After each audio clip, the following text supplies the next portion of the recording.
So let's start off with the general. Okay, so we have Xana. You are protected from all types of harm. The worst is now behind you, and I ask you to relax and feel safe.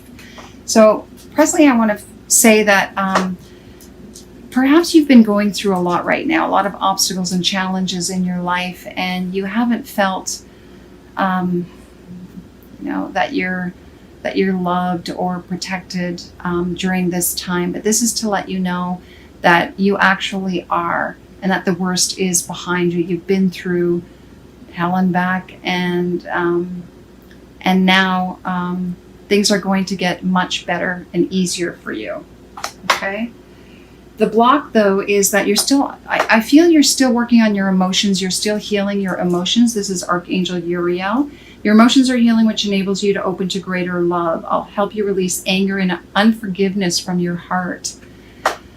So, this could also be, past experiences that are still haunting you and your emotions. And this is the block right now. Now, the advice is Ray. So yoga and meditation are the way to, and allowing source to enter your body. So allowing it to heal those emotions and release and detox so that you can open your heart again to something, to a new experience, and know that you're safe and that things will actually be better than they have been in the past. Okay. Now the fourth card, so this is the final outcome, is Caressa. Caressa talks about the end of a cycle. So I feel like that's what's happening, is you're coming to an end of a cycle for whatever that cycle was for you to learn. You're coming to the end of it, and things will get better. A brighter future is coming, but you really need to take that time out and meditate and release those emotions to move forward. And I did get some clarification on Caressa, and it says, Maya, schooling, study, and education help your life's purpose. So, I feel for this too. It could be that you're going to school, but I feel like this cycle was all about you learning some sort of lesson to guide you moving forward, so that you can release, so that you don't have to deal with these obstacles and challenges anymore. You've been through the ringer, you've learned the spiritual value of it, and you're moving to another level. So you're graduating. Okay. Now in love, I have, in the present situation, releasing your ex. So for those of you who have recently just broken up, this is the present situation. So it may have happened this October. It may have happened a month ago, 2 months ago, could have been a year ago.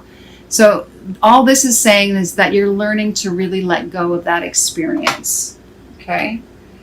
The block, though, is keep an open mind. Your soulmate may differ from your usual type. So this is something to keep in mind, that moving forward, to be open and to new experiences in love that perhaps you haven't experienced before. So maybe getting rid of old ways that you have been engaging in relationships and learning from that and switching that. Okay. And focusing on, so this is unrequited love, but this is your advice. So I feel for you, it's more about, really understanding why love wasn't present in past relationships. Maybe it was you who wasn't in love with the other person, or vice versa. And this is advice is to really examine what was happening. So what was the lesson that you had to learn in order to, in the relationship dynamic, so that you can have a more loving relationship instead of it ending in unrequited love. Okay.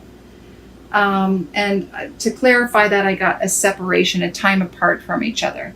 So for you, that could also mean too that, not spending so much time with them.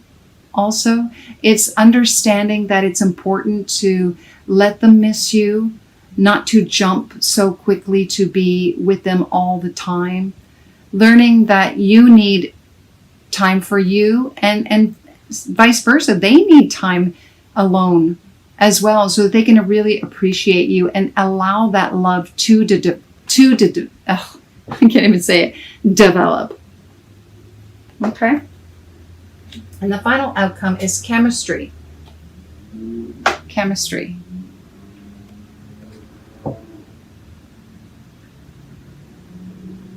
I feel like there's more to it than just chemistry, though. I feel like, it's important to have chemistry between two people, but I feel like it's learning, that I think this was the lesson, is learning there's more to a relationship than just the chemical, the chemistry, because that could just be passion and end up in a sexual relationship, right? Yeah, see, that's pay attention to the red flag. Know the difference. You may be chemically attracted to someone magnetically, like they're so irresistible, right? Maybe that's the lesson. They're so irresistible, but what's behind that? Maybe that's the red flag for you. Learning to see more into the relationship. Maybe that's what this person is just interested in. And understanding and recognizing that for what it is, so that you can have a deeper bond.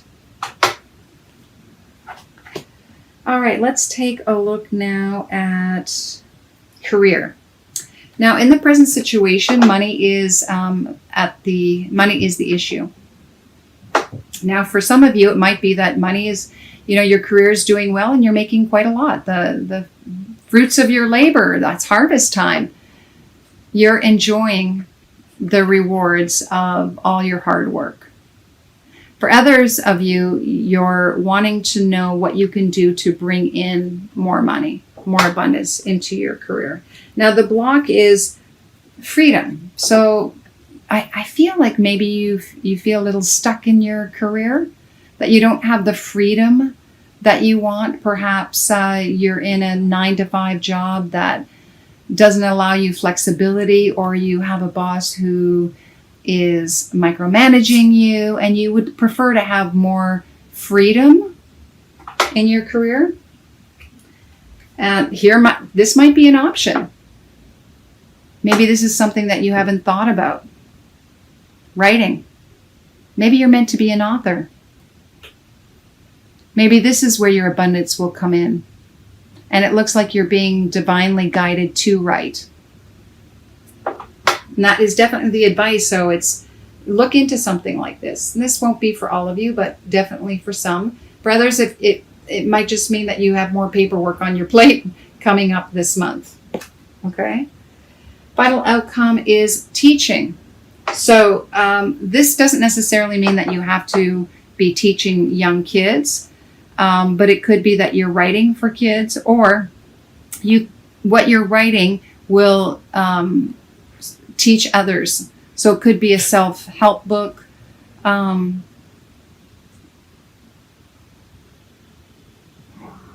Or it could be a how-to book.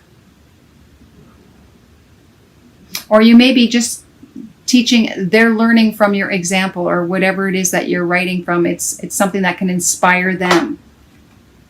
All right. And for others of you, you may end up actually going into this profession.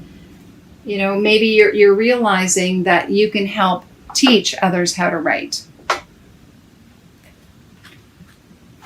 And I did that clarification. Oh, that's interesting. And I got children. So some of you will be teaching kids. Maybe teaching kids how to write. All right, now to go to our 3 extra cards. I received these cards from a friend of mine, Oti Harma. She is an artist. You can check her out. I'll have the information down below. Anyway, these are her love cards. She does the artwork. They're just absolutely beautiful. Look at the art. And resurrection. Resurrection. Wow. Wow, resurrection. I feel like for you, it's when I think of resurrection, it's bringing back something. you know, I just feel like you're bringing back something that you have forgotten about yourself.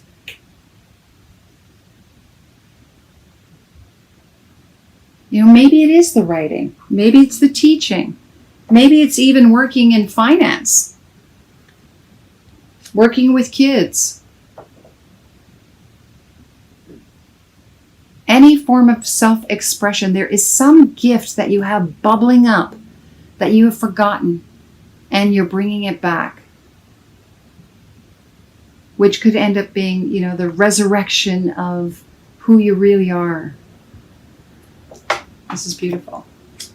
Your spiritual path, oh my gosh, breakthrough. I've had so many breakthroughs already coming through. You are going to have some sort of epiphany this month, or a breakthrough in your love life or your career. Something in your life, you're going to have that aha moment. And maybe it is this resurrection, this breakthrough where you realize, oh my gosh, this is what I've always wanted to do. This is what I need to be doing.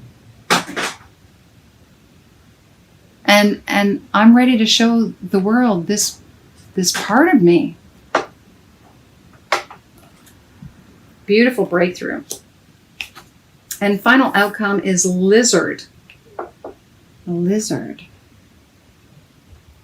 Huh. Well, when I think of a lizard, yeah, I'll just show you the card here. Lizard.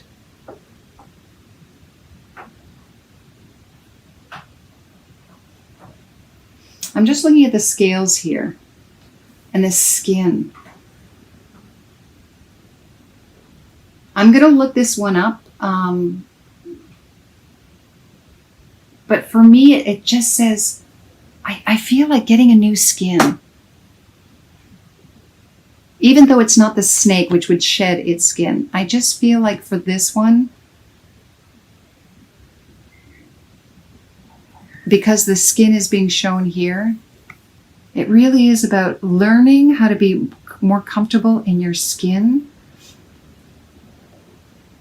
but in something that you had forgotten. It's not that you were feeling uncomfortable, but you've been through so much that I feel like you would have shed something that just wasn't fitting right.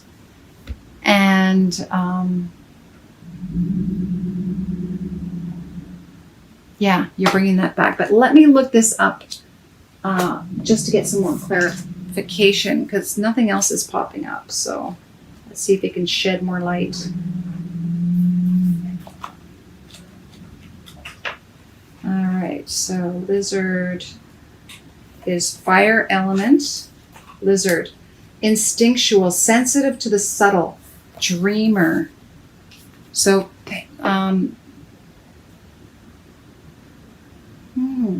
the lizard is an expert in the realm of sensory perception. As if it has a sixth sense, the lizard hears what is yet to be spoken and sees what is yet to manifest. Although this is an amazing gift, it can easily wear the lizard down. Big crowds, lots of travel, or overstimulation will drain a lizard of their magical essence. This card is an indication to pull back from the bright lights and big city and return to the inner artist. What's been whispering your name? Or who's been whispering your name? So this is artistic, telepathic, spiritual. I almost feel like this is the gift. This, again, the skin. You're realizing who you really are. Bringing out your artistic side, your spiritual side, your gifts, being able to see beyond what others can see. Wow. Whatever it is, let me know, because you have one heck of a breakthrough coming through, and I would love to see what transpires. What gift is it that you are bringing forward and letting the world see?